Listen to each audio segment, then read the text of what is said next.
இயேசு கிறிஸ்துவில் பிரியமான சகோதர சகோதரிகளே, இன்றைய நற்செய்தியிலே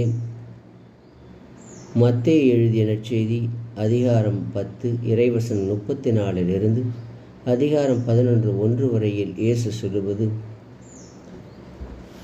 நான் உலகிற்கு அமைதி கொணர வந்தேன் என்று நினைக்க வேண்டாம், அமைதி அல்ல வாளையே கொணர வந்தேன் என்கிறார். தந்தைக்கு எதிராக மகனையும், தாய்க்கு எதிராக மகளையும், மாமியாருக்கு எதிராக மருமகளையும் நான் பிரிக்க வந்தேன் என்று சொல்லுகிறார். இதனுடைய பொருள் என்ன? என்னிடத்தில் அதிகமாக அன்பு வைத்திருப்பவர்கள், என் சகோதரர்கள், என்னுடைய சீடர்கள் என்னிடத்தில் முதன்மையான அன்பு கொள்ள வேண்டும்.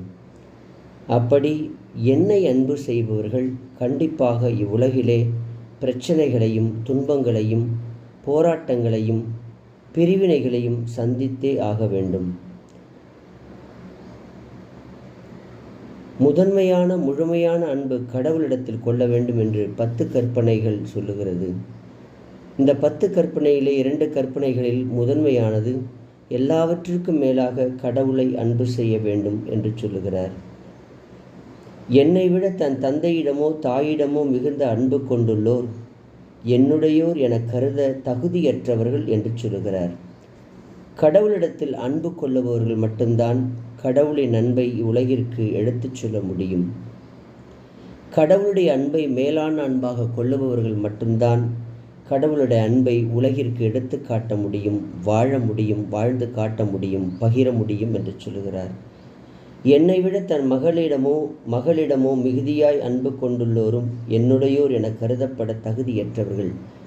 தன் குடும்பத்தையும், தன் உறவுகளையும், மகனையும் மகளையும் நேசிப்பவர்கள் கடவுளிடத்தில் அதிகமாக அன்பு கொள்ள முடியாது.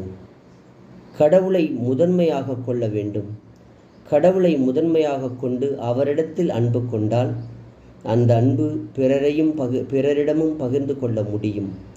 ஆகவே கடவுளிடத்தில் அன்பு கொள்ள வேண்டும் என்று சொல்கிறார்.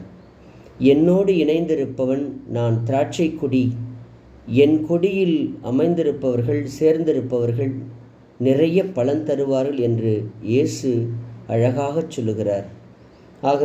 ஆகவே முதன்மையான முழுமையான அன்பு இயேசுவின் அன்பு.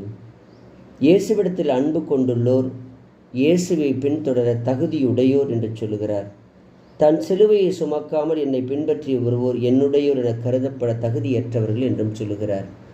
இயேசுவின் அன்பை பெற வேண்டுமென்றால் நாம் சிலுவையை சுமந்து கொண்டு அவரோடு பின் செல்ல வேண்டும். அவ்வாறு சென்றால் வாழ்வு பெறுவோம்.